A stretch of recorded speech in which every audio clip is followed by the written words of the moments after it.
Subscribe करें total भक्ति को। अब हमारे वीडियोस को सबसे पहले देखने के लिए बेल आइकन को दबाना ना भूलें। मैं एक बार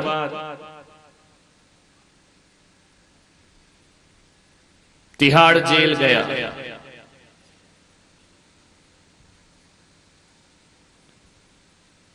एक बार नहीं, कई बार गया जेल। घबराओ नहीं प्रवचन करने, नहीं तुम समझो कोई घोटाला कर दिया और जेल घाट के आ रहे हैं।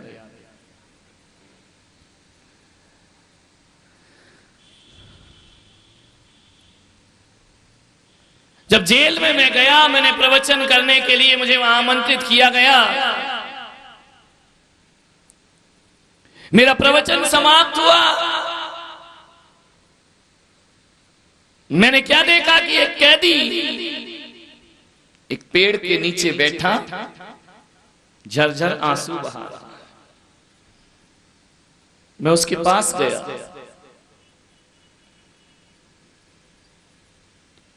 मैंने कहा कि रोते क्यों हो? शायद इसलिए रो रहे हो कि तुम सलाखों के पीछे हो, तुम कैद खाने में हो, इसलिए तुम्हारी आंखों में आंसू आ रहे हैं। उस आदमी ने मेरे चरण छुए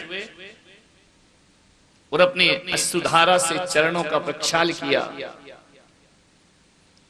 और उसने कहा, इसलिए नहीं रो रहा हूं कि मैं जेल के अंदर हूं। तो मैंने कहा, क्या चाहते हो? ये चाहते हो कि मैं जेलर से कहकर, अधीक्षक महोदय से कहकर तुम्हारी सजा माफ करा दूं?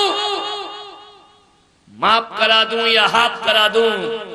बोले, दुख तो इसी बात का है महाराज कि मेरी सजा कि अब ज्यादा समय नहीं बचे हैं, ये खत्म होने वाली है। तो मैंने कहा, अभी तुम्हें खुशी होना चाहिए, तुम्हें आनंदित होना चाहिए कि अब तुम जेल से बाहर निकलोगे, अब इस पिंजड़े से बाहर निकलोगे, तुम्हें तो बड़े प्रसन्न चित्त होना चाहिए। बोले, बस इसी बात का दुख है कि 6 महीने बाद मैं इस जेल से बाहर निकलूंगा। आप कुछ ऐसा इंतजाम कर दे महाराज कि मेरी सारी जिंदगी इसी जेल में कट जाए।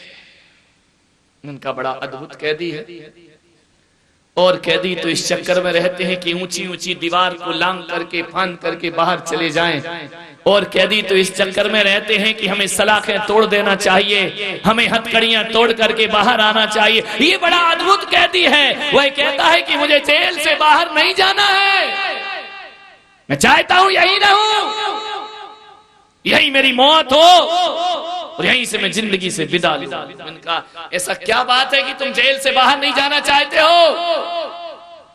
बोले, बस महाराज कोई ऐसा प्रयास कर दीजिए कि मुझे इस जेल में रहने की इजाजत मिले। उनका क्यों नहीं जाना चाहते बाहर? उसने कहा कि महाराज 12 वर्ष हो गए मुझे इस जेल के भीतर रहते रहते। तो मैंने कहा, क्या तुम्हें इन सलाखों से, इन दीवारों से मोह हो गया है? बोले, मोह नहीं हुआ है, लेकिन मेरे कर्मों की सजा यही है, तो मैं नहीं चाहता हूं कि 12 साल बाद मेरे कर्मों की सजा से मुझे मुक्ति मिल जाए। इनका क्या हुआ?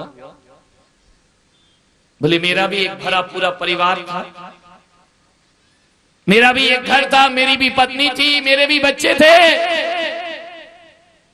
फिर ऐसा क्या घट गया कि तुम सलाखों के पीछे आ गए?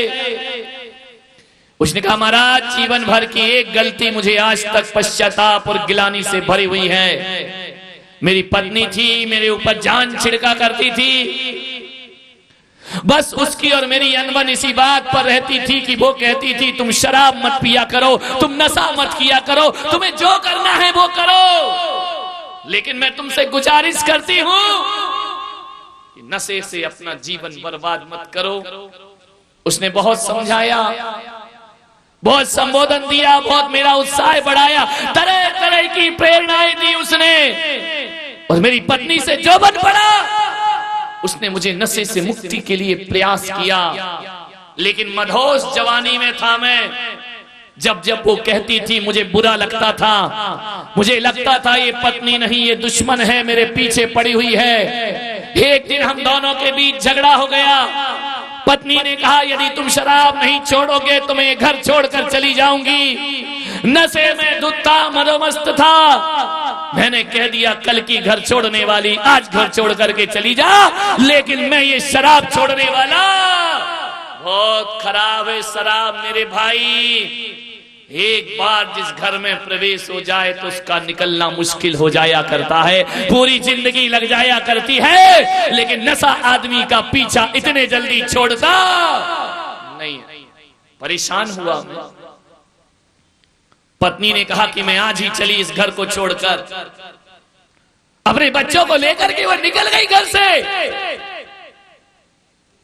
पत्नी ने मुझे एक दिन समझाया कि ऐसा काम किया करो, तुम्हें पीना है तो पिया करो, लेकिन घर में आकर के मत पिया करो। बच्चों पर क्या असर पड़ेगा, इनके भविष्य के साथ खिलवाड़ क्यों करते हो। एक दिन मैंने उस पत्नी को धक्के मार के घर से बाहर निकाल दिया। जैसे ही पत्नी गई ऐसा लगा कि अब मैं स्वतंत्र होकर के नशा करूंगा।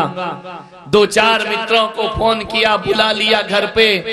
शराब की बोतलें खुली, पैमाने छलके, दरवाजे बंद करके शराब पी रहा था। 2 दिन 3 दिन लगातार शराब पीते रहा।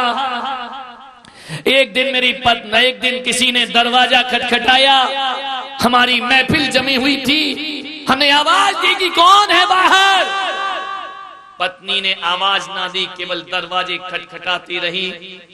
और जैसे ही द्वार खोला मैंने तो देख करके अवाक रह गया कि मेरी पत्नी अपने बच्चे के साथ मेरे दरवाजे पर खड़ी है।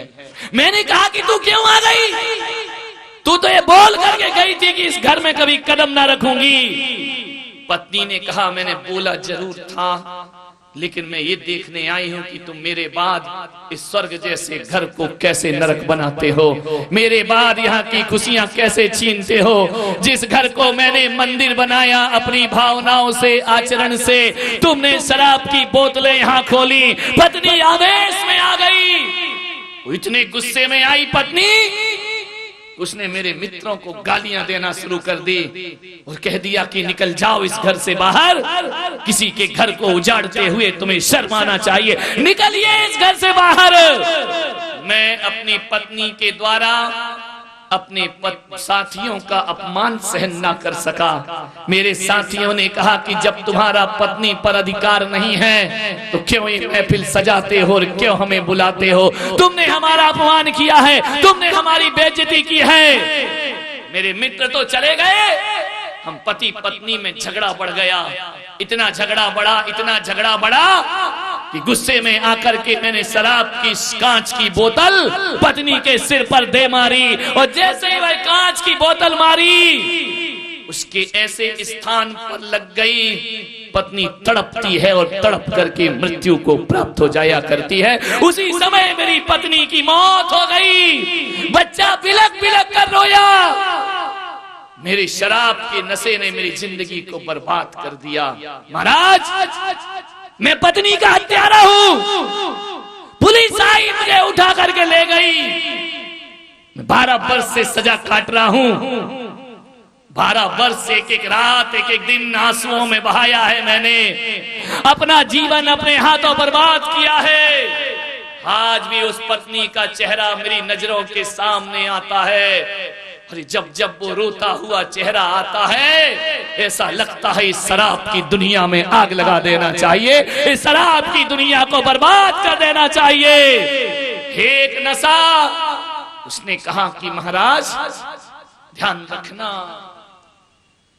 लम्हों की खता और सदियों को सजा मिला करती है। पल भर की गलती जीवन भर के आंसू दिया करती है। तो मैंने कहा तुम बाहर क्यों नहीं निकलते? तुम्हारा बेटा तो 23-24 साल का हो गया होगा। बोले महाराज, जब मैंने अपने बेटे के पास संदेश भेजा कि बेटा जो गलती हुई तो हुई, एक बार मुझसे मिलने आ जा, एक बार भी मेरा बच्चा इस जेल के भीतर 12 साल में मिलने नहीं आया मुझसे। जब मैंने कहा कि मेरी सजा पूर्ण हो रही है, तो जानते उस बच्चे का क्या मैसेज आता है मेरे लिए कि सजा पूरी हो या ना हो, हमें तुमसे कोई मतलब नहीं।